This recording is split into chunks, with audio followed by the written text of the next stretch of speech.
Hey, hello everybody. Peace and blessings to you. Hope this video makes you well. I am Letitia. I am a 42-year-old millennial home manager, homeschooling mom of 5 children, immigrant living in the US. I am an agnostic, progressive, INFJ, empath, idealist, intuitive, light reading, energy reading, light worker, energy reading, poet, inspirer, and so much more. This channel is Letitia Learns Life, and it's all about how I, with all the descriptions that I just shared, my personality traits and everything that makes me me, everything that I've lived and learned and experienced, how I'm navigating this timeline in this what we would call a timeline shift, a time of darkness, depending on what side of the spectrum you're in. Because for me, even though I am aware of the darkness, I am not in the darkness. I don't feel the darkness. I'm not experiencing it. I am an observer and a witness, to the darkness. And it's not because I am sitting this one out, because I haven't been sitting this out for years. I have been in the fight for many years of my life, to the point that it has been exhausting and draining, and it's taken everything out of me. And to be honest, it has been hard to believe that we are where we are right now. It is hard to, I try my best to process it, and I try my best to navigate it as an observer only, an open-minded observer. Because if I try to think that I know how it's going to turn out, and I think that I know what people are going to do, and I think that I understand how people are going to think, and I think that I know people, that has not always been the case. It hasn't always been the case. I've even people that you expect to do things a certain way or think a certain way has let down people who had expectations of them. I've stopped having expectations of anybody or anything for months. So I haven't experienced the letdown or disappointment, or not to the extent where it bothers me. You may be a little bit of disappointed in the choices that are made by people that you expected differently from and expected better from, but not to the point that I dwell on it, not to the point that I think about it too hard, and I'm angry and I'm saying that this buddy must go and this thing and this that. I'm not there. I'm just observing and waiting to see what happens, because I personally believe that our future is in flux, and we are all participating in the creation of it, with our mindsets and where our hearts are at, and what we're feeding, whether we're feeding the faith monster or the fear beast. I'm feeding whether we're feeding the faith, whether we're feeding faith or fear. I am feeding faith. I'm feeding trust in divine timing, trust in a higher power, a higher source, the divine. Trust in Mother Earth, that she knows what she's doing. Trust in myself, and a belief that if I'm here, then I'm safe. Wherever I am, I'm safe. Wherever my kids are, they're safe. Wherever my family are, we are safe. And even though I would like other people to be safe as well, I have no control over the situations of other people. I don't have control of the situation of mine either. All I do is I feed faith. I feed the, the angel of faith. I'm trying to figure out how to say it, but I feel, I don't feed the creature of fear, but the angel of faith, the light of faith, And the title of this video that I'm creating is, and I'm recording on March 16th, 2025, is the people versus the giants. And one of my favorite Bible stories has always been, when I was a child, has always been the David and Goliath story. And I've written a poem called Goliath, and that poem, actually, let me share that poem with you. Okay, so the things that you find out when you go looking. I just realized that my poem that I wrote called Goliath is not in any of my poetry books that I have self-published, which is crazy. But it talks about fighting Goliath. It talks about standing up to Goliath. And I have always been against the bullies. I have always stood and supported the the underdog, I guess, or the smaller by certain metrics. You know, the one that you think cannot beat the bully. I stood against bullies in my support and in who I stand with and cheer for and hope for and pray for, you know. And I believe, I think about a lot of different films that I've watched, the animation films. I really do believe that there is a lot of preparation that has been instilled in us in certain shows and writing that was created and produced and put out into the world, where the underdogs won. The underdogs won, but one of the things that helps the underdog to win is togetherness. It cannot be separate. In order to beat the giant, we have to stand together. In order to defeat the giant, we have to stand together. Or in the story of David and Goliath, we have to feed our faith. We have to feed our faith and our trust and our belief in our power and our strength. And there's this quote that this image that I screenshot on from Blue Sky today, which says, "You can pray all you want.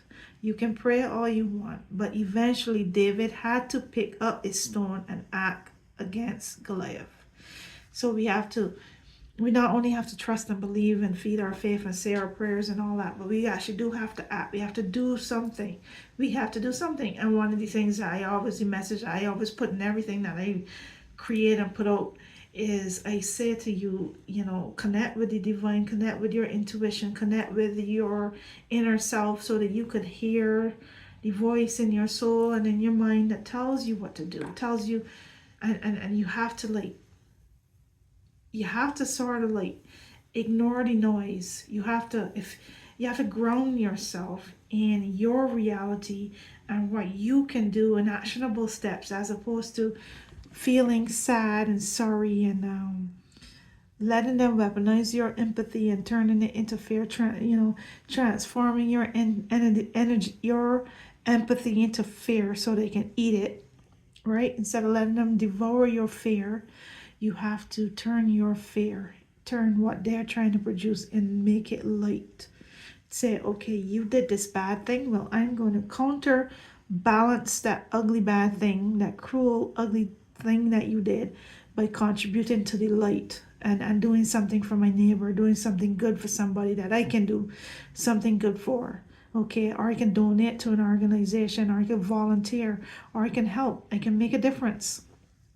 If they are taking foods out of the mouths of children, then go and donate to some sort of food bank or to hungry children yourself. Donate to an organization directly, figure out what you can do. Just counterbalance that darkness and turn it into light, transmute it into light.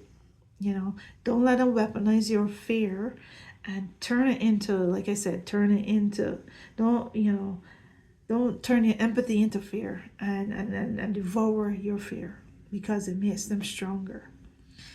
Let me say this quote again. You can pray all you want, but eventually David had to pick up a stone and act against Goliath.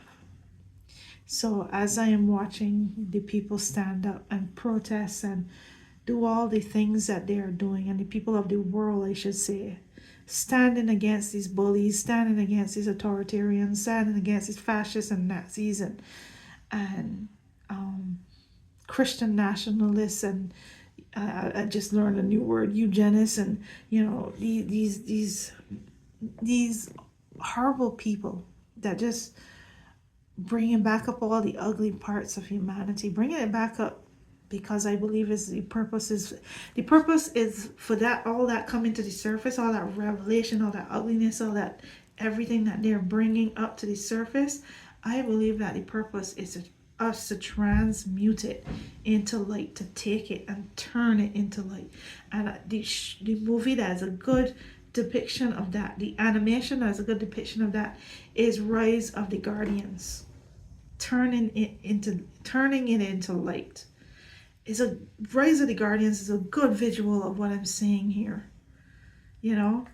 And like I said, we are the people. We are the people. And we stand against the bullies. It is us versus the giants. It's us versus the giants. The giants are the people that have the money and the power. My husband likes to tell me that money, the world, money controls the world. Well, let's change it. Let's change that. And let it not just be money controlling the world. Let it be light. Light. Not necessarily controlling the world, but restoring healing and balance to the world. And bringing us into something better, a better future.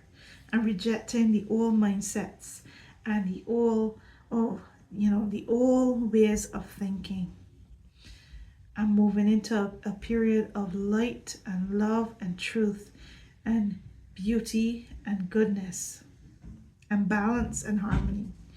So thank you for watching this video. This is a short one. I'm sorry that I didn't find that poem. I will have to look for it, and maybe share it with you another time. But one of the things that poem kind of ends with is me roaring like a lion, which is just scream and roar like a lion. You're gonna hear me roar. So roar like a lion and believe in your power. And let's stand up against Goliath. And let's turn the darkness into light. So thank you for watching. Peace and blessings. Hello everybody. Peace, blessings, and love and positivity to you. Recording on March 24th, 2025. It is Monday, March 24th, 2025.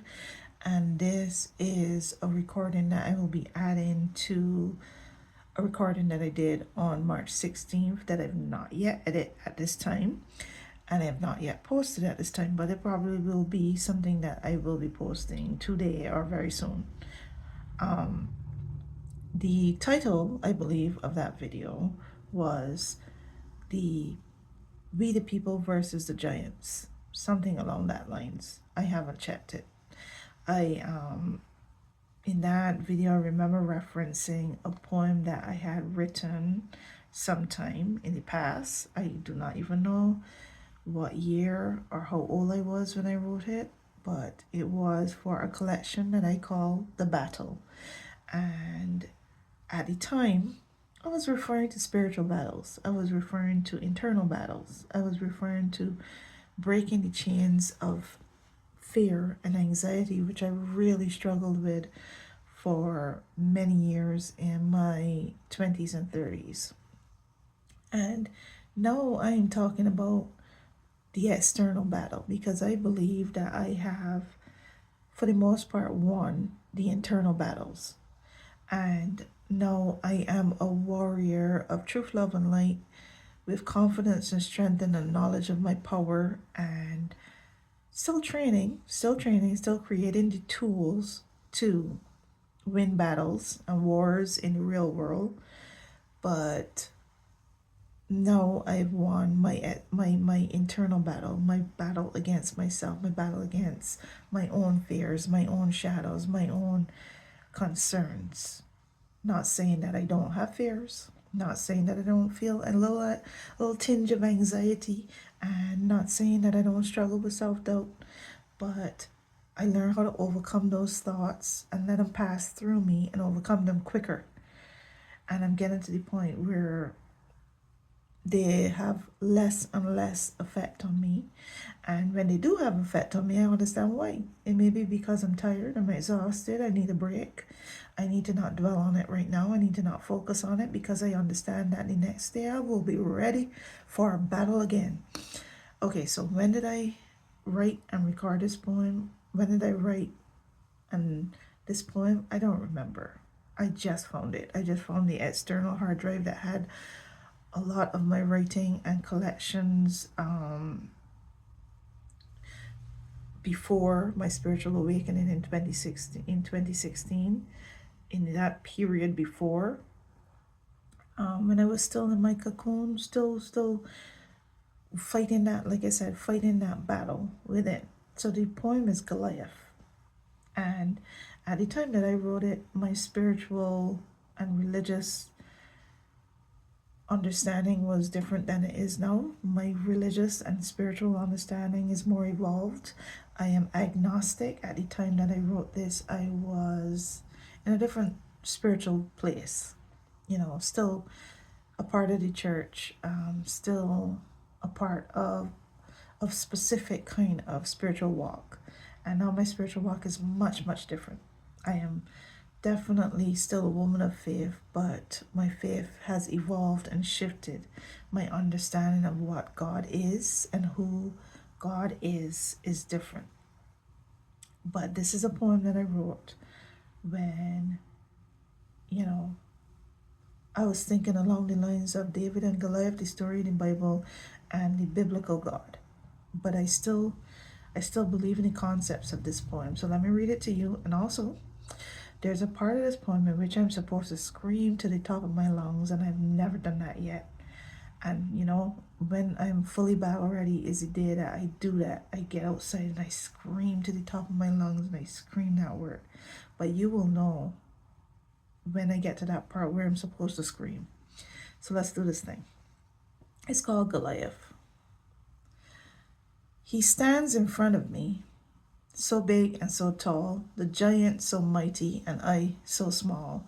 He's heavily armed and ready for battle, while I have no steel weapons. I just look after the cattle. How can I defeat this mighty warrior? How can I defeat this mighty warrior? I do not have any steel armor. What I do have, however, is my holy Savior. I have the armor of God and I'm ready for battle. I have the armor of God and I'm ready for battle. I am no longer just the one who looks after the cattle. I am God's mighty champion and I'm ready to fight.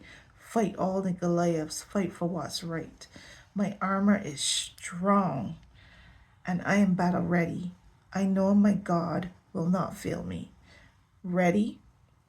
1, 2, 3, steady. Attack! You get the idea. It's supposed to be really loud. As long as I am in God's army, you can't defeat me. And what does that mean to me now, to be in God's army? God's army. Let's see. Hold on a second. Let me get these cards. You're going to see these cards a lot for now. God's army. What does that mean to me? It's the army of light. It's the army of love. It's the army of truth. It's the army of everything that is lovely, everything that is pure. It's the army of joy. It's the army of peace. This is what it means to me to be in God's army now.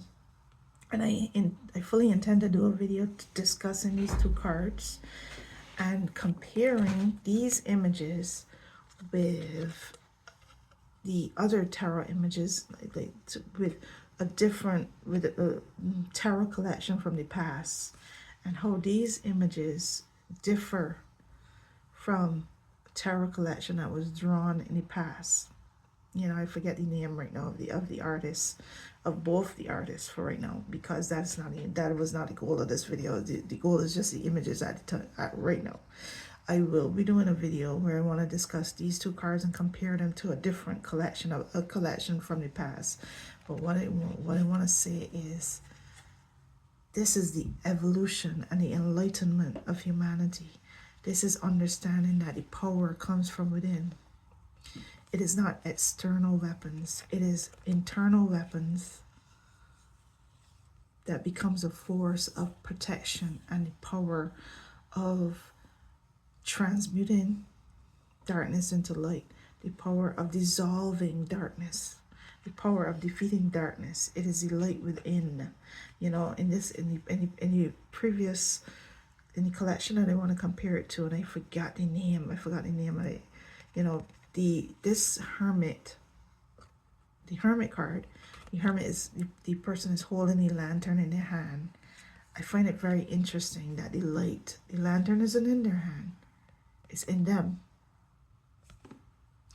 And the lantern actually is right here, but the light is within them. They don't need the lantern. They don't need a physical lantern in their hand anymore. The power and the light comes from within. You don't have to hold anything physical. It comes from within. So that's a topic for another time, but I'm so glad I found this poem. I got a lot of work to do. I'm on a mission. I'm holding the light, and we will win. We will defeat the Goliaths of the world. We will win. Thank you for watching.